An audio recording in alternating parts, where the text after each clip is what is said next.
ni chakore odiochiengni ma kawuono mano mar Kuppet. Skunde mag sekondar bende moko oseyepo koso gichako mana odiochieng' makiny. George.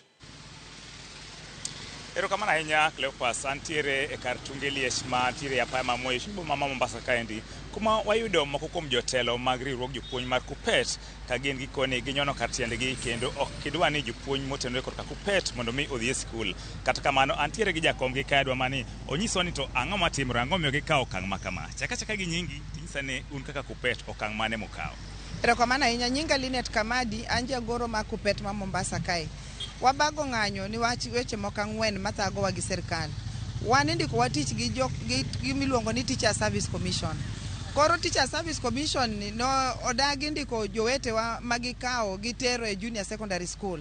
Gidwa ndikogi ka jolwedo, to jogi osomo asoma maber, to gin bende gionge kata gi mandate mar ndiko jopuonj ka jolwedo. Omiyo wan wadagi ni sirkal dwa tiyo, waneno ka sirkal dwa loko tij puonjo ni mondo bed contract, to gitiyo gi dhot gi wach mar internship ni mondo mos gilok jopuonj gi eki obed ang'owa, obed jolwedo kae bang'e no ibindik ga nyaka jopur, nyaka jok moko dhi skul opuonj nyithindwa. Koro kanyo wanyono kar tiendwa ni jowetewa gi nyaka ndika maber chuth kako ndikwa mondo migi salary msachgi mana kaka imiyowa mshahara.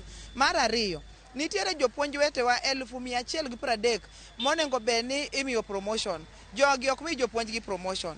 Koro pile kwa penjo tinyiswa ni pesa onge. To pesa mwaneno kitiyogo marach opong'o Kenya kae. Wan wadwa ni mondo mi jowetewa go pesa mar promotion gi ayo kange ma gin godo go. Ka ng'ato retire to retire mana gi kar pesa ne maber chuth. Mar adek, nitiere msachwa mane wandike court ma jogo noyie ni bro chulowa.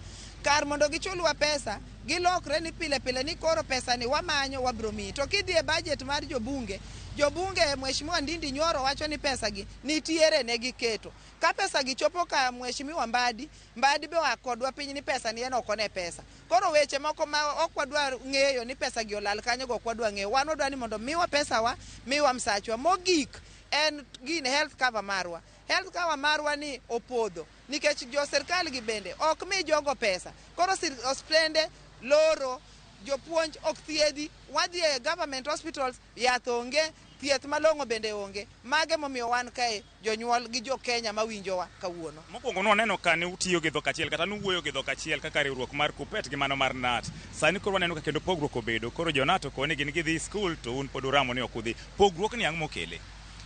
Ok anyang'e gimo jo-NAT noneno nikech adiera manitie makende to en ni pesa to onge ng'amo mi kata achiel. Mar msara ni onge gigewa kata achiel ma sirkal otimo. Giwachonwa ni wabiro timo. Gigana ni gibiro timo. Kama ne gisain kata oyuno no ok osain, Akelo Misori no ok osain. Gima ne jo-NAT oneno wan ok wadwa donje. Mago jo primary. Wan wawacho wach jo secondary school. Koro wan wanyono kar tiendwa nikech wan jo secondary school, bet wan wapuonjo nyithindo ma bet dongo, to tije wa bet opogore. Sani jo-NAT go gin ging'e gimomiyo ne gidagi, lakini jo Kenya to nengo ng'e ni mriambo to ok tong' watigo, waol gi mriambo. Erokamano ahinya. Mana kaka ineno, kata kiwinjono janeno mar Ramogi, mana achiel kuom jotend riwruog jopuonj mar Kuppet manie kaunti ma Mombasa, kata moleronwa moko kuom gigo momiyo gin gikoni pod ginyono kar tiendgi kendo gikoni jopuonj motenore korka NAT pod ok bi dhi skul nyaka chieng' piny owacho chop dwachgi. George Aoko, Ramogi TV, Mombasa. Erokamano George Aoko. Inyo kanisa miwacho NAT, jagoro mar NAT maduong' obuok ka ni jo-NAT osedagi gi mag Kuppet moloso kacha kaunti ma Mombasa. Erokamano ya George Aoko mondo miya waduogi studio ka wadhi nyime kod twak mwantieko kachiel.